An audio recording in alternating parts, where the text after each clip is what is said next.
What's up, marketing legends, and welcome to another episode of the Growth Colony podcast.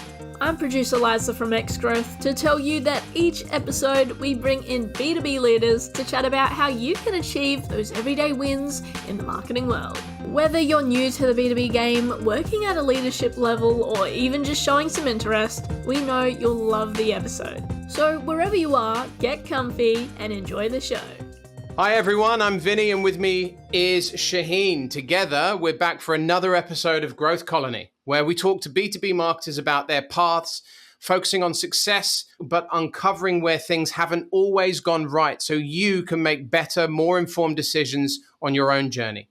Today, we've got with us Ruben, the Director of Marketing for HP Australia and New Zealand. Ruben is an award-winning marketer and speaker. He oversees all areas across consumer and commercial divisions. Ruben is known across the industry for his uncanny ability to pick apart the tough problems, drive business growth, and foster an environment that leads with creativity. With brands like Telstra, IBM, and Sony on his resume, I think it's safe to say we're going to learn a thing or two today. And it's a pleasure to have you with us, Ruben. How are you? Good. Thanks for having me, guys. Excited. It's a pleasure. Yeah. So, where do you guys want to start? Yeah, well, how about we start with creativity? Oh, big one. Let's go big. Yeah, let's exactly. Yeah. Yes. Exactly. Let's go big. I mean, I know you're big on creativity, but you're big on also being numbers driven and very focused on kind of results being a key outcome of whatever you're doing. And we previously had a chat where you were talking about, hey, just focusing on creativity is not enough, right? And keen to hear what advice you would give marketers about kind of managing the long-term focus when so many of us are told that, we gotta do more with less, especially with the current economic situation. Yeah, I mean, where do we want to start? I don't feel like, Shahin, that the problem marketers are solving around doing more with less has changed. I feel like that has been the issue for a long time, right? That is sort of the MO of the marketing department. There is very rare occasions in my career, I've seen at least, where I've been given a blank check to go, hey, amazing idea. How much is it going to cost? Here you go. It has happened, but it's pretty rare, right? I feel like where we should be having the discussion is efficiency versus compliance and the relationship around stifling creativity. That is the discussion that I have with my teams. That is the discussion I've had with CMOs across the industry. And you mentioned the economic conditions globally. This is something that all industries are facing. Now, if you think about what part of the business is going to push you through that, really, it is marketing that is able to kind of think for us to go, okay, well, what is the customer experiencing? What is our role of brand? And help convey that through the business. Now, the balancing point, of course, is going to be what is short-term versus long-term, right? And the temptation is to go very short-term in the current crisis that many companies are in, going, okay, well, we need to sell units or whatever we need to do. The role of marketing is still there in terms of, okay, you may need to go and choose places where you are driving more demand, but getting the business to really understand when marketing needs to think a little further ahead. The role between a sales team versus a marketing team, I think, is increasingly clear when you're able to articulate, for example, that a marketing team needs to think mid to long term to future-proof the business, to start to prime the customers that will come into market. Now, those dynamics will, of course, change depending on if you're in tech or pharmaceuticals or vehicles, whatever you're in, right? But I don't think we should be looking at creativity, just back to your question, in isolation. I do think we should be looking at what we are doing today, and have we fallen into a place where we are doing the motions of demand gen and the right things to do, and how do we bring creativity back in those times, because that's when it's needed. If you've got millions of dollars and huge budgets and all the best agencies, of course you've got the resources to go and be creative. But for me, I think creativity is, in those moments where you've got potentially a small team, you might even be a small business with not a lot of budget, that is when creativity really shines. And I think we see that time and time again. I'm lucky enough to judge some of the industry awards. And time again, I see the client businesses and the agencies that are smaller are often the ones that are doing things differently. And I think there's something in that we can all learn. Can I just jump in there and get a quick definition of how we're using the term creativity or creative, right? So we speak about in marketing or agency land about creative. So whether that be advertising, the creative output of our departments, of our people, and ultimately that branding, that long-term branding piece, that creative, right? But then something that you just said in the last sentence there was, even if you're a small business or a small team, we have to get quite creative, and it can be used interchangeably. So we might not be necessarily talking about creative output from an advertising perspective, but we can actually get creative with the little resources that we do have in order to arrive at the best outcome. Which one are we talking about? Are we talking about both? Yeah, well, I think both are connected, but I'm more talking about the creative problem solving versus the creativity in the advertising or the comms, for example. I think both are important, but when we are talking about leading marketing strategy and leading brand strategy and changing the business, what I'm referring to is understanding a mindset where you are able to approach problems in a different way, deploying lateral thinking or whatever you might be doing to go, okay, well, everyone's zigging, so I'm going to zag on this one. And then figuring out a way to get the road less traveled, essentially. That is what I'm talking about. And, that if you give that brief to a creative agency, they love it. They love it because that's what a creative department can then turn into some really interesting differentiated advertising as well. Very curious. You talked about how you're kind of doing the judging on a lot of these smaller organizations and what they're doing. And I think I wrote down, small companies and agencies are doing it differently. That's one of the things that you mentioned. Can you think of any examples that you could share that maybe stood out for you? And I know we're kind of maybe moving a little bit, but that piqued my interest. I was like, so what have you seen anything, or what can you think of right now? They'd be like, oh, I came across this and it just looked awesome what they were doing. Anything comes to mind? Yeah, I can't actually mention the names of some of them, but I can mention the industries. And so if you look at things like, let's say food delivery, very big budgets, top end kind of marketing advertising, right? And then you've got meal prep sort of companies that, are doing ready-made meals. They're often based out of Australia. They are trying to compete with some of these juggernauts. Now, how do you get cut through? Who is your target market? So, there are companies that are focusing purely on fitness, for example. There are others that are focusing purely on convenience. Now, the space in Australia, at least, is arguably very, very saturated already. There are a lot of companies that are struggling to make profitability in that space as well, at the cost of growth, right? And so this is probably one example where I am seeing or have seen those two organizations competing against each other. But the creative approach, both are super strong, very good, but they knew who their market was.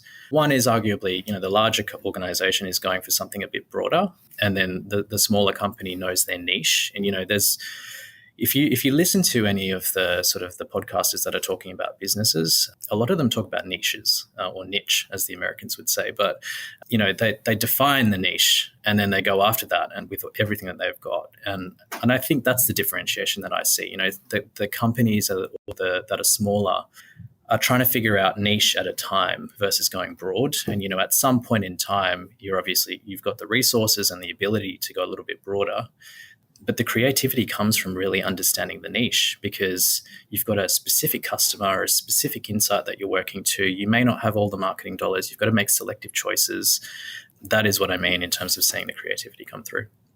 I love that. I think it's Peter Thiel in his book, controversial figure, but Peter Thiel in his book is the quote that he has. It's like, always err on the side of going too niche, which I love it. But no, that's very interesting.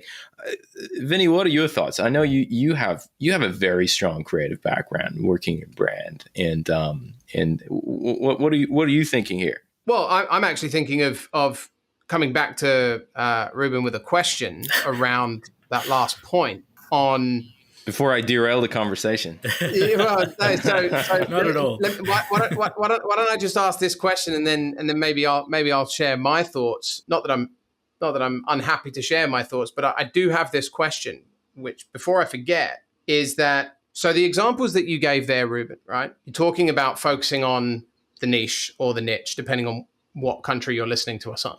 And I can talk firsthand to that being super, super important when you are a smaller business, in terms of don't try to please everybody. Don't try to go too broad, because you'll ultimately, by trying to help everyone, you'll end up helping no one. So with a smaller team, smaller organization, understand your ICP, understand your buyer persona, understand that key audience that you are serving, and go deep and wide into their problems and solve for those problems. Completely understand. My question to you is that when you get to HP level, right, you guys are massive, right? So how do you maintain that kind of culture if you do?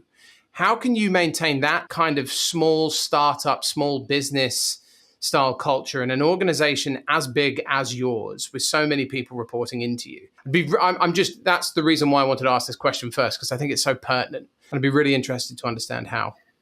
Yeah, look, I think the first question around defining the niche, I don't think that changes as you grow, as in company size.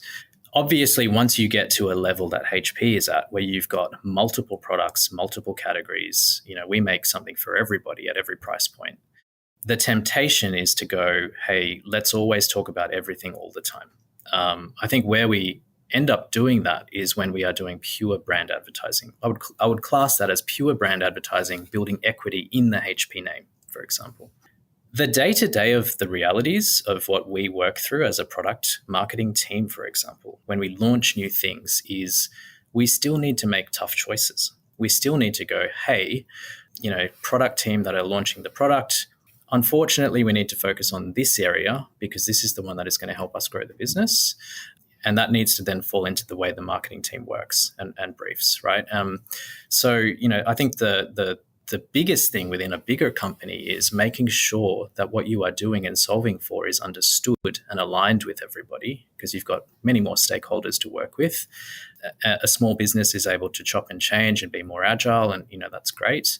But a larger company has more resources to get things done. So, the way of getting through the process is different. But I don't think the job is actually different. I think the job stays the same.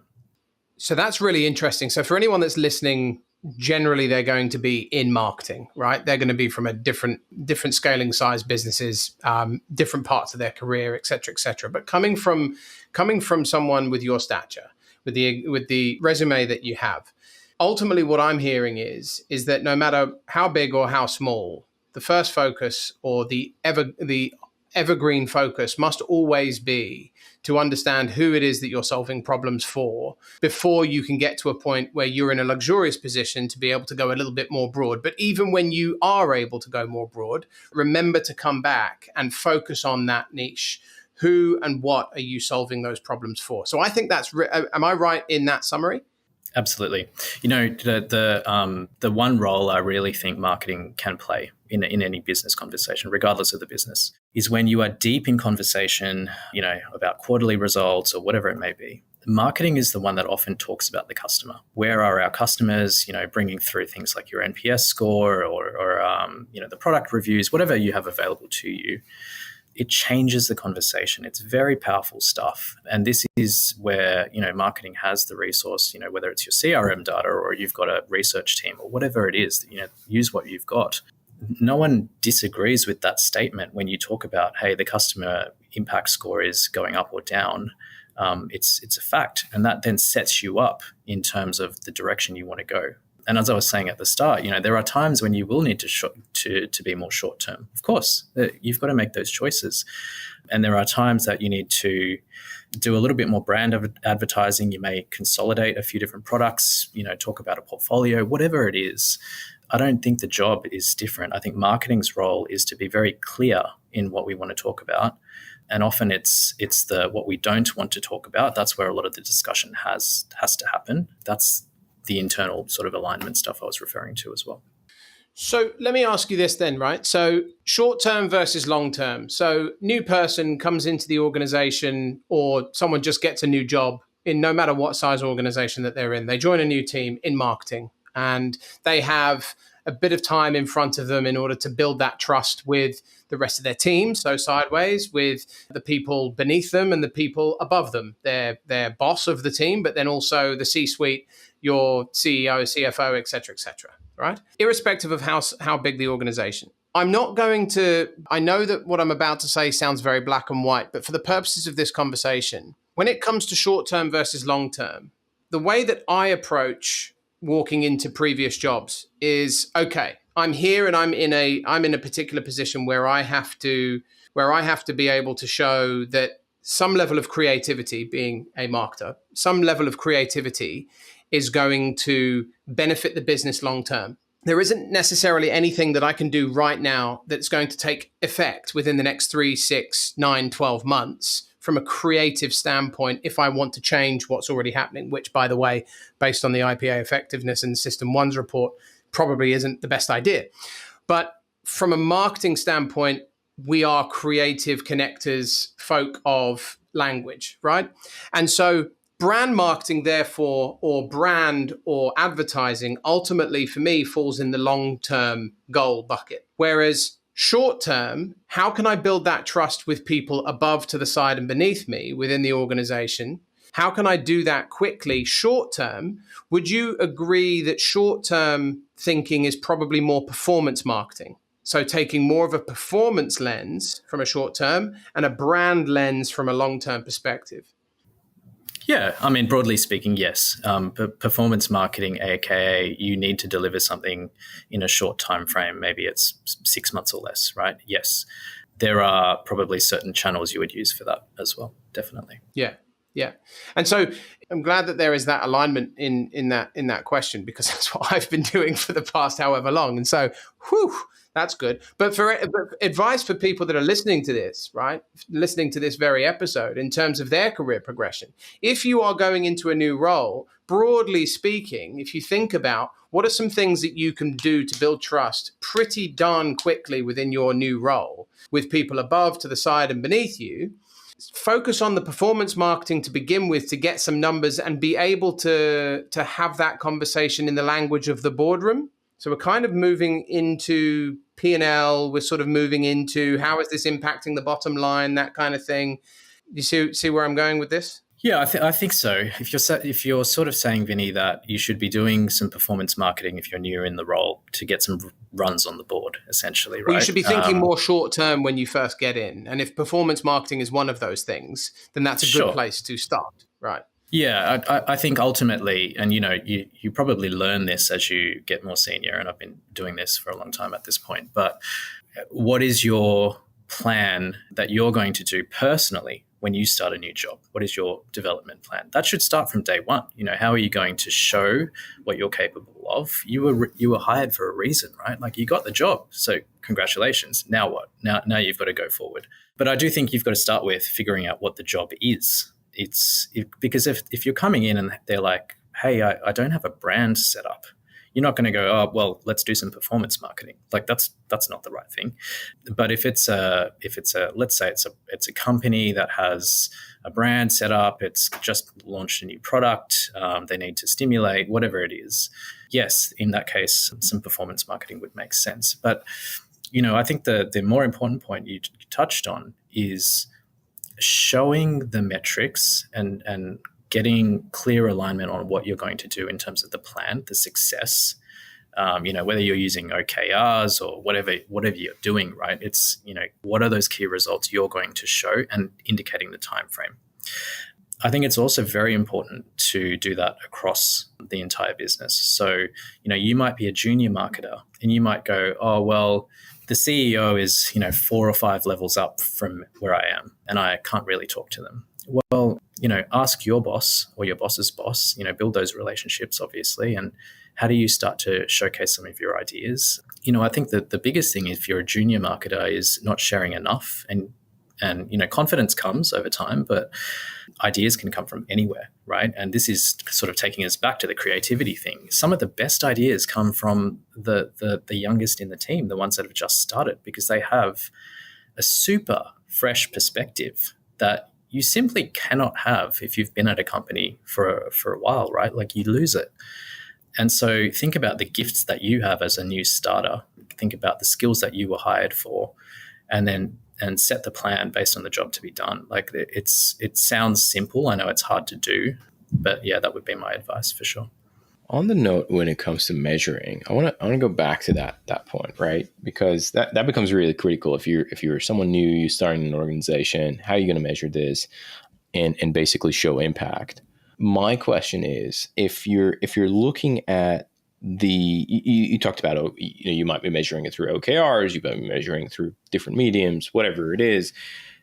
Between that long term and a short term, what is your approach for measurement? Because I find, and a lot of people that I speak to, long term is very challenging to measure.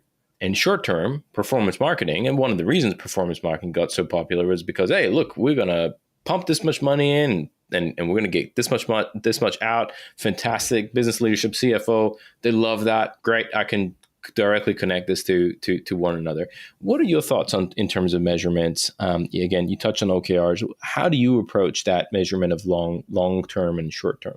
Yeah, look, I think there are different ways of doing it. I think it's kind of like the hard skills versus the soft skills conversation, right? In a people space.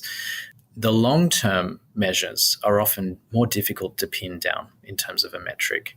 However, as long as you kind of align on what those measurements will be. For example, we talk about things like share of voice in the market. We look at what we call brand salience, which is obviously how many people are thinking about your brand, which is a pretty tried and tested one across the marketing industry.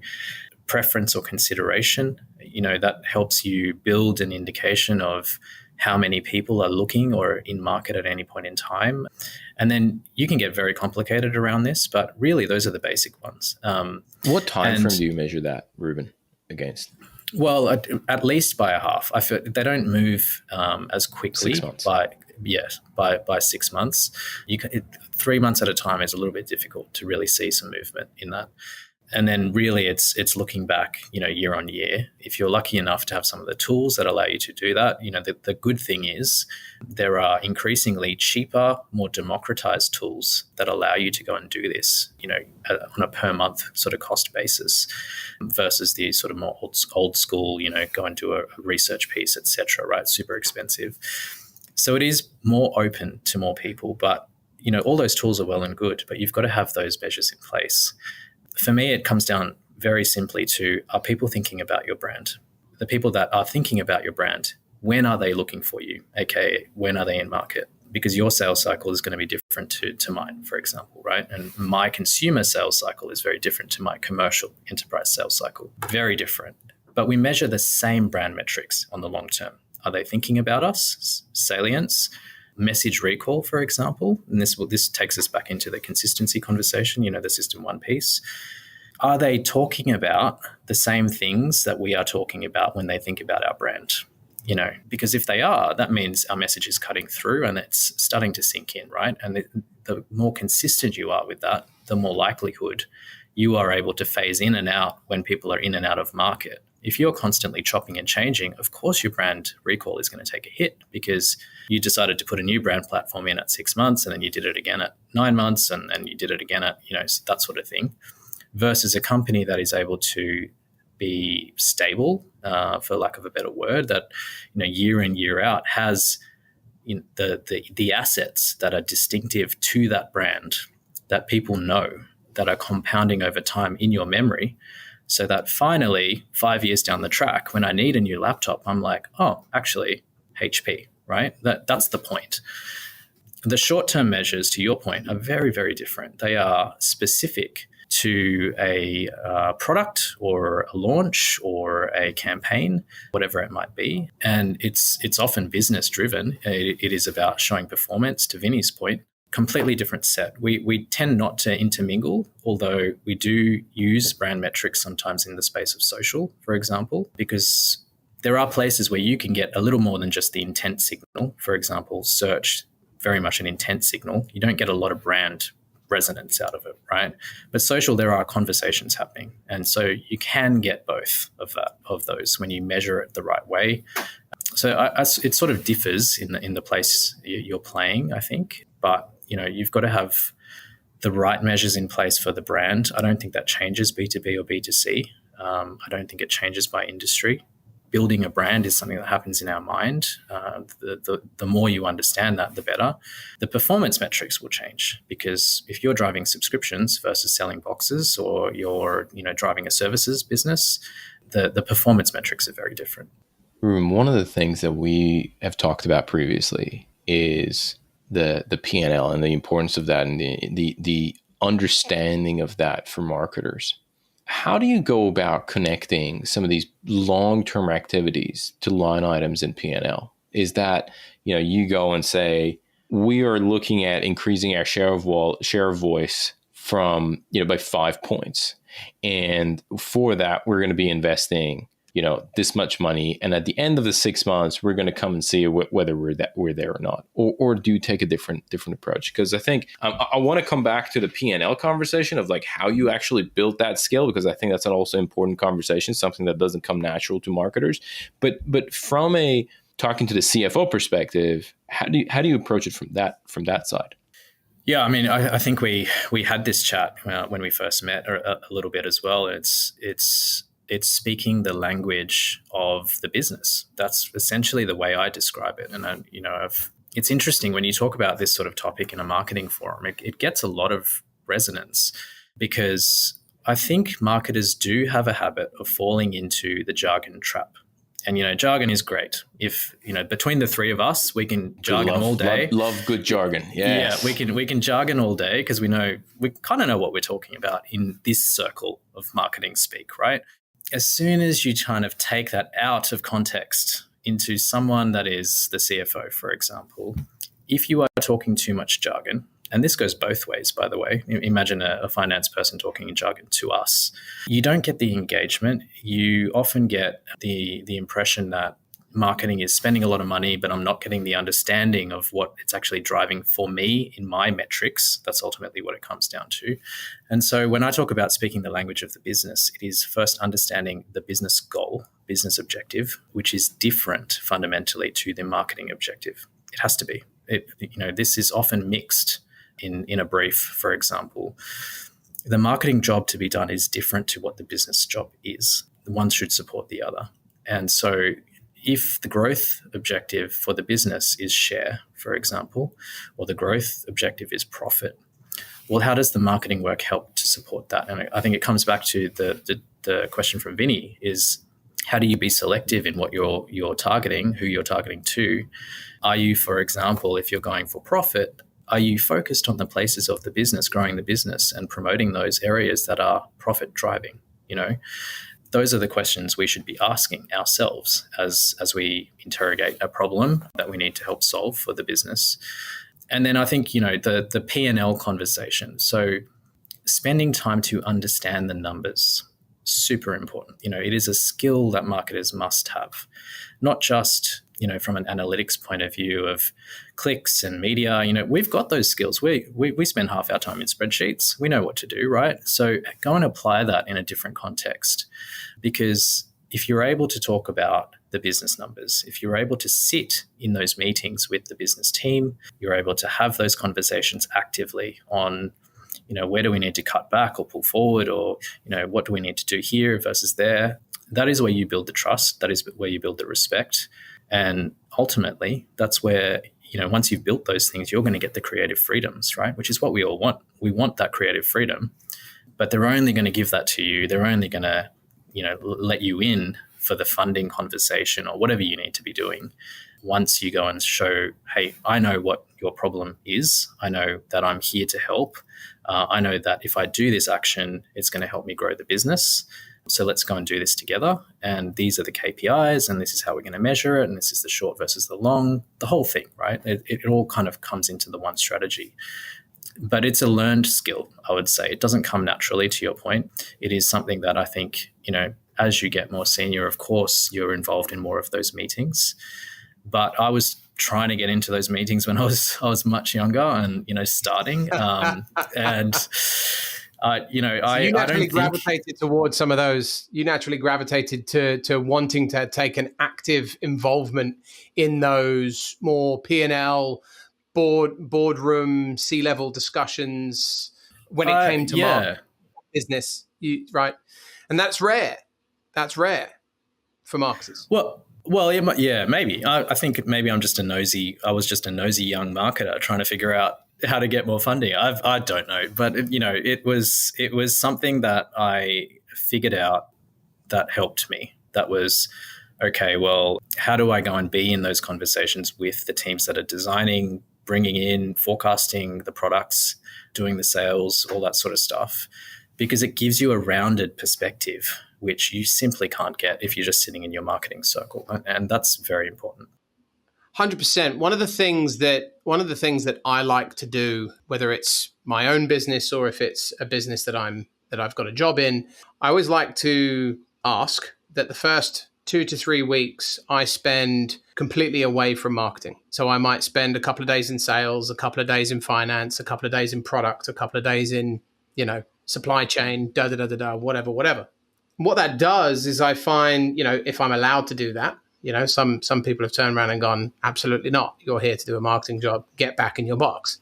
But when that has been allowed to happen, I've noticed a considerably far greater capability, knowledge, understanding of the business as a whole without being tarnished by day one being told where marketing's at or finding out where marketing's at, what kind of mess it's been left in or how really clean it is, right? I have been around the business and I have made those relationships. I have seen it, and I'm looking at all of these different departments through the lens of an analytical marketer, right? When I do finally get to my marketing seat 3 weeks later or whatever it is, not only do I have that well-rounded vision, I've also organically built relationships with other people around the organization. I've built that trust, or at least started to build that trust within the organization, and it allows me to have that fully rounded picture. That's not always going to be possible. But like you, I am someone that does want to be nosy about the numbers as to, well, hang on a minute, this is how much we're pricing this product or this service. What does it actually cost the business? What's the margin on it? How can that impact? How can we understand that? And look, if it's not got that much margin, that's fine. But that ultimately then looking at the business objective, if the business objective is, well, we need more profit. Well, you know where to start prioritizing your time. Well, that's going to not be very profitable, but that's okay. That's over there. But this thing over here, this could be more profitable. And then instantly you're making it. I suppose I'm running around. C-level needs to find a way to keep Vinnie out of all the other departments. That's by the sound of it. and they do sometimes. But I suppose I'm jumping around the point here. Ruben, let me ask you, Vinnie, can I just do something on what you said, because it's very interesting what you just mentioned, and you said, and I'm keen to get Ruben's perspective on this as well, where you would go to different departments, you kind of absorb that information and come back to marketing, and I'm keen to hear if Ruben, that was your approach, because that would not be my approach. Like I would appreciate that, I like that. But my approach would be, and probably my journey of like learning more about P&L and how does the finances work and all that, is I would smash through a bunch of books. I would probably do a course on accounting, and then I feel a lot better. And I did something close to that. Very keen to hear, Ruben, what has been your journey in terms of kind of building that muscle and building that skill? Is it been mainly kind of going to departments and being in the right rooms and having those conversations, or were there certain things that really helped you along the way? Great question, Shahin. I think probably a mix. I think I am not a good student. Like I can't sit there and just study. It's just like, it's not in my blood. I'm very good at practical problem solving. And this is like the same issue I had in school. Like, give me an assignment, I will go knock it out of the park. Make me read a book and do comprehension multiple choice. I'm just like, I suck, you know. But it, like, as you start to work, I think the difference there is it's not school. It's like it's helping you further yourself in whatever you're doing, right? And so it's different. I think just thinking about, you know, how I started, you know, when I was a marketing assistant, for example, just straight out of uni, and I was doing just like basic promos and that sort of thing. I had to go and understand how the promo boxes were sent. I had to go and understand how the how the agency was doing the EDM. I did a stint in customer service, taking calls, for example. So I definitely agree with Vinny. Like, I think, you know, just thinking back, like the customer service team didn't want to let me go. They wanted me to stay in that team. And I was just like, no, I'm going to be a marketer. They were just like, are you sure? It's like, yeah, I'm sure. Yeah.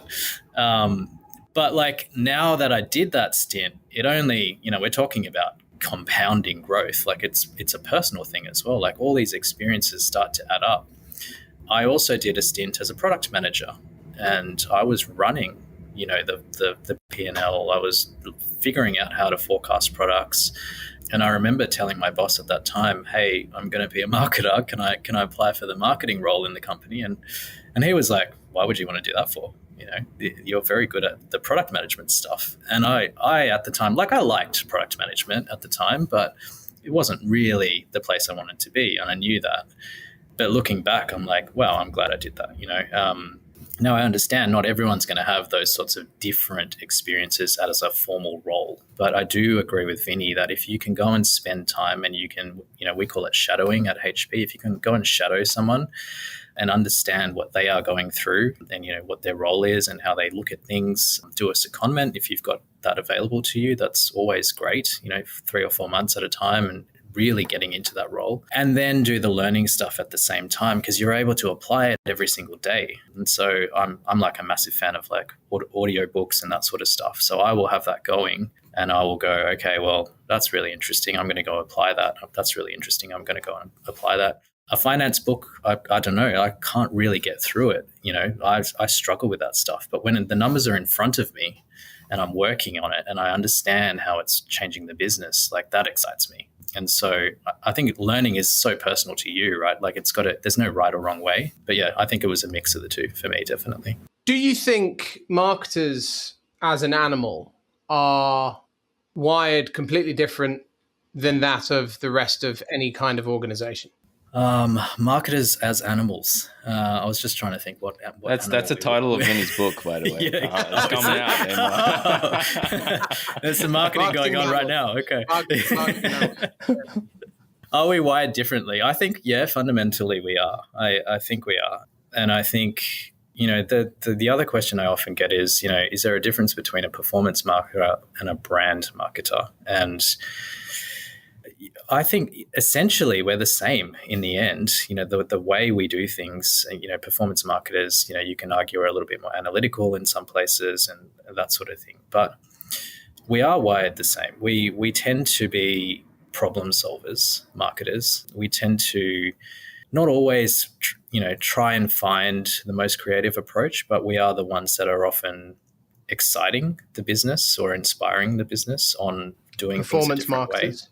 Both, actually. Or I think, both. you know, both, yeah. And I think the application is obviously different. But, you know, the thing I find is, you know, when you bring marketing into a room, and we joke about this sometimes, is, you know, if you want to wheel us in and wheel us out, go for it. Like, it's totally fine, because what we see is the dynamic will change. When we talk about, you know, what we're doing in marketing, what we can do in terms of a launch, what we can do in terms of brand, there is a lot more positive energy in the room. And, you know, that helps, you know. And so sharing those stories across my team, we often do that as well, you know, the best case scenarios and case studies of what worked and what didn't, what's the approach. That always helps. But, you know, I do think we are wired a little bit differently. Yes, but I don't think it's like, you know, marketing is the age-old, the team with the crayons. Like, I don't think that's there anymore. I think that's gone. You know, a lot of people understand brand in the business. If you're coming up against someone that's still wheeling those, you know, things out, my challenge would be go and convince them, go and show them what marketing can do. And remember what we were talking about, which is like speaking their language, figure out what's driving them, show them the impact of brand, find case studies from other industries. There's plenty out there now. Look at what your competitors are doing, but don't be defined by it. Like, there's a lot of really good things I think marketers can do, including, the customer voice. It's the one that often is lost. That was kind of a pre-question to the main question that I have, which is around marketers can be seen as more creatively minded people, less about the numbers, less about the spreadsheets, less about, everyone has goals and objectives, but you even said before, business objectives versus marketing objectives generally tend to be quite different, but they must align, which is absolutely true. But if you consider every other department apart from marketing, generally the CEO and who owns the business objectives, the C-suite plus the CMO, but take the CMO out, if you will, in this mental vision that I'm trying to paint here. You've got the business objectives, which every other part of the business generally tends to follow. We've got these goals, we need to hit these goals. Sales, we need to hit these goals. That's coming from the top. Finance, we need to hit these goals. What can we do to save money? What can we do to strip out? That aligns to that too.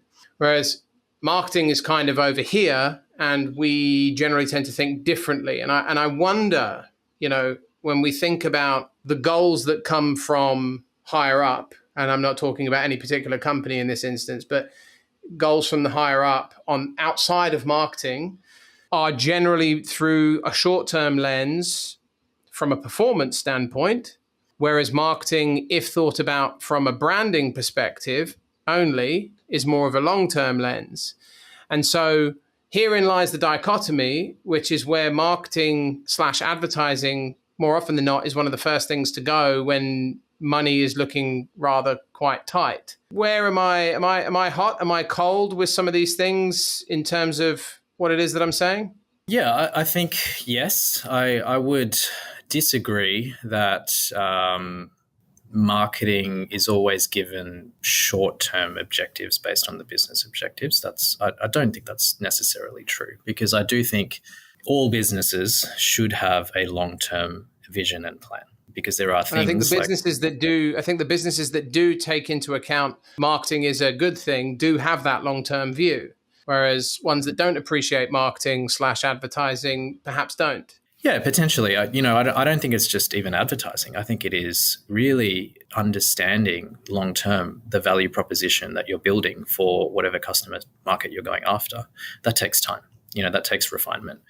If you are creating a new industry or a new market, or you are trying to take share away from a competitor, that takes time, right? Of course, there are going to be moments in time where you are able to leverage a seasonal opportunity or whatever it is to go and quickly take some share. I would class that as a performance-driven campaign, for example. But ultimately, without that longer-term view of where you guys want to get to, now, if that comes down from the CEO, if that comes down from whoever it is on the business side, the marketing team needs to figure out how to go and activate against that, because ultimately without a business, there is no marketing, right? Like, marketing is part of the business. Like, we've got to remember that we are there to drive the business. And so, I don't think there should be a dichotomy. I think there should actually be, this is where we should be challenging things and probably coming back to whether we are focused in the right places, because you will get requests to go and do things which you may or may not agree with.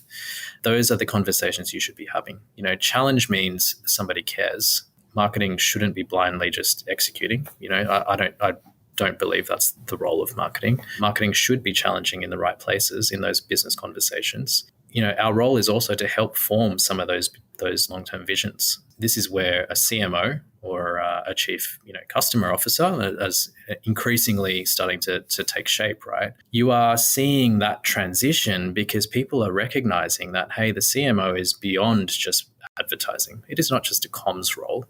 It is about showing us where the market is heading and how we serve our customers better. That is the vision piece, I think, that needs to happen all the way from the top down.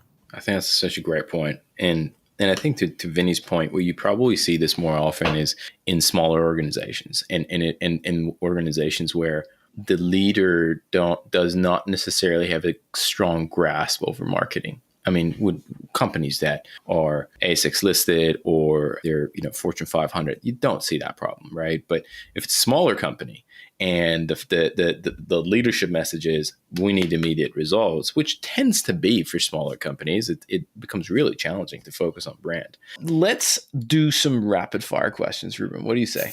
Before we wrap up, there's a couple of rapid fire questions I'm super keen to hear your thoughts on. So first thing is you talked about audiobooks. So I'm keen to hear what are I'm gonna make this question two-pronged. First of all, is what is one resource? It could be a book, a blog, a podcast, a talk, whatever it is that has had a foundational impact on the way that you work or live. And then what is that resource that you've come across with the same impact in the past maybe 3 to 6 months? So two questions in one. Yeah, look, I'm a massive fan of Audible. So, I tend to learn through listening. That's my way. So I will listen to lots of different books. The one I often come back to is I actually can't remember who wrote it, to be honest. It's called 10x Growth. It's around it's a startup methodology that, instead of just going for incremental growth, you set the bar super high. It's easier to get to 10x versus 2x, for example. Dan Sullivan. Right? Yeah, great book. Exactly. Great book. Yes, perfect. There are other books which I still come back to all the time. Ehrenberg Bass, How Brands Grow. It's good stuff, and the B2B edition is very much, if you're a new marketer, go and read that book. That is one that I've got the hard copies, I reference all the time.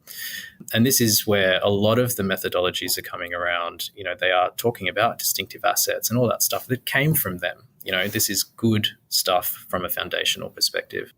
The other one, which is a little bit more out there, and I'm lucky enough through HP to have a partnership a few years ago. There is an organization called Reforge, which teaches growth marketing. Right, that's where they started. Now they're doing other things as well. I think they're actually starting to do more marketing courses and business courses and that sort of stuff. Really, really cool case studies. Some of them are free on the website. You can go and obviously sign up for the paid programs as well. But, learning is no longer just going to university and doing a course and that sort of stuff. There is so much good practical application, theory-based learning with accredited sources out there. And I'm very much into learn a little, go and apply, and then try what works. Yeah. I love those answers. That's awesome. Second question. If you could give one advice to B2B marketers, what would it be? Stop doing white papers. No, I'm just kidding. That's a great advice. That is a great advice. Yeah.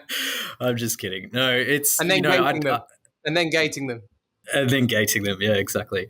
B2B marketing, honestly, I feel like this is the place where there's still so much opportunity for marketing teams to go and add impact. And this is really where I do think creativity has been somewhat stifled, because it is largely performance driven, it's leads focused, whatever it is, right? Those are very important. There is so much room for creativity. There is so much room for storytelling. And the example I'll give is, generally in the B2B space, the products are complex. They are very specific to the customer. So you can't just go, hey, here is XYZ, this is what it does. The application of that product is very different for me versus it is for you guys. The sales cycle is often very long. And so it is actually less about what the product does itself. It is about how that customer uses that product and what it does for them to make their life, their business grow, whatever it is, better, right? That is where there's so much room for creativity through storytelling. There is so much room for showing, really great case studies that I feel like case studies are still super boring in 2024. And there's just so much room for us to do more with them. Go and make them interactive, go and figure out how to put them online where they can kind of choose their own adventure, whatever you want to do. B2B, honestly, anyone in B2B should be super excited. Go and find a good agency that can help you if you've got the means. Go and work with your business to go and figure out where you can showcase some of that creativity and the touch points that you have, because that is where you will build the brand. That is what we were talking about. Love it. Who are the influencers that you follow in the marketing space? I have many. I really, really like Rory Sutherland. I find him hilarious slash too smart for his own good. But yeah, he's one that I genuinely enjoy watching. Honestly, I think also outside of all of those big names, I guess, I really just like looking at what peers are doing in other industries. And so I will try and get to as many of the, CMO / head of marketing style events and go and talk to people, speak at them if I have the opportunity or whatever. But really it's about the conversations and the stories that you share. And that is where you realize that the problem you're solving isn't unique. The problem you're solving from a marketing point is actually the same one that somebody else in robotics or somebody else in pharmaceuticals or FMCG is doing, and you connect over that. But we were talking about marketers being bred differently. There are so many ways into a problem that we can define as a marketing organization or a team or an industry. That's what excites me, is like learning from the everyday marketers, like the people on the coalface. That's what it's about for me as well. Where the magic is. Yeah. Okay. That's it.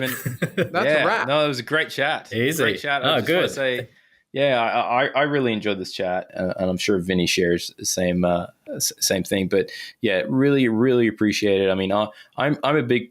I have a lot of passion about kind of bringing the P&L component and that perspective into marketing. But, I just want to say thank you so much for coming on the podcast and sharing all the golden nuggets. Thank you so much for having me. And if you guys want to take anything further and unpack anything more, happy to chat. It's, I do want to just finish by saying, some of the topics, marketers might find daunting to try and go and put into practice, but you just got to start. Like you chip away at it and it gets easier.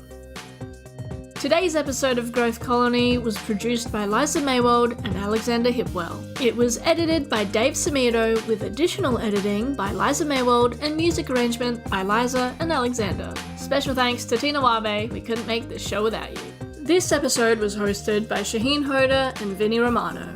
If you enjoyed the podcast, please subscribe and give us a rating on Spotify or Apple Podcasts. If you'd like to know more about Growth Colony, check out our newsletter and subscribe with the link in the pod description. Do you think you'd be a great guest or just interested in a chat? Send through an email at podcast@xgrowth.com.au. That's podcast@xgrowth.com.au. Or fill out the form in the description. That's all for now. We'll catch you next week right here on Growth Colony.